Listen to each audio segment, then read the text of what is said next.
From Keene in the Shire, the Liberty Media capital of the world, this is Daryl W. Perry, host of FPP Radio News for Saturday, May 23rd, 2015. Silver is trading at $17.13 per ounce.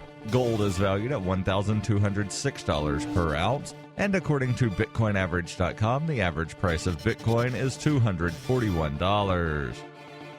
Antiwar.com reports, weeks after seizing the North Syrian town of Jisr al-Shakur, Al-Qaeda's Nusra Front has finally managed to seize the town's hospital, which had been the last site held by Syrian forces who had been locked in it ever since. The Syrian Observatory for Human Rights reported that the hospital was overrun and that dozens of the soldiers had managed to flee, while others were either killed or captured. About 150 troops were believed to be inside at the start of the offensive. Al-Qaeda and its allies have been seizing a significant statelet of their own across Syria's northwest, with Jisr al-Shakur and the rest of the Idlib province the centerpiece. They have also been looking to expand further to the west, aiming to contest the Latakia coast, which is held by the Syrian military. While Idlib and Jisr al-Shakur were held by the military, much of the rest of the province was held by smaller rebel factions, many of whom were pro-U.S. factions overrun by Al-Qaeda. For over 35 years, Roberts & Roberts has been a trusted source for buying and selling your investment-grade precious metals. They also take Bitcoin for precious metal purchases and permanently removed the minimum purchase order for all orders paid in the digital currency. Call Roberts & Roberts today for knowledgeable advice on investing and a forward-thinking approach to new technologies. 850-478-5270 or online at rrbi.co.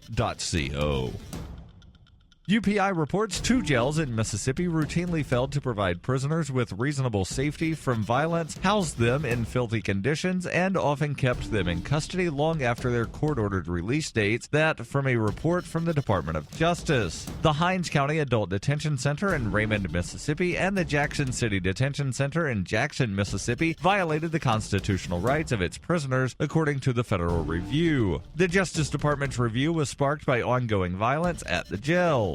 The report said, these incidents include at least 3 major riots, 2 alleged homicides, and numerous assaults on prisoners and staff members. They required closing entire housing units and transferring prisoners to other jurisdictions where they were difficult to locate by defense attorneys and court officials. Not only are the jails understaffed, the Raymond facility has an 80% vacancy rate, the Jackson facility is at 50%, but they're also underqualified. The report said without adequate staffing, the jail cannot supervise prisoners, deter violence, or properly respond to emergencies.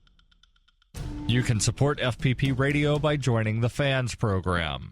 Fans are friends, allies, and Numeri supporters. Fans help FPP afford to produce more original content. To learn more or to join the Fans program, visit fans.fppradio.com.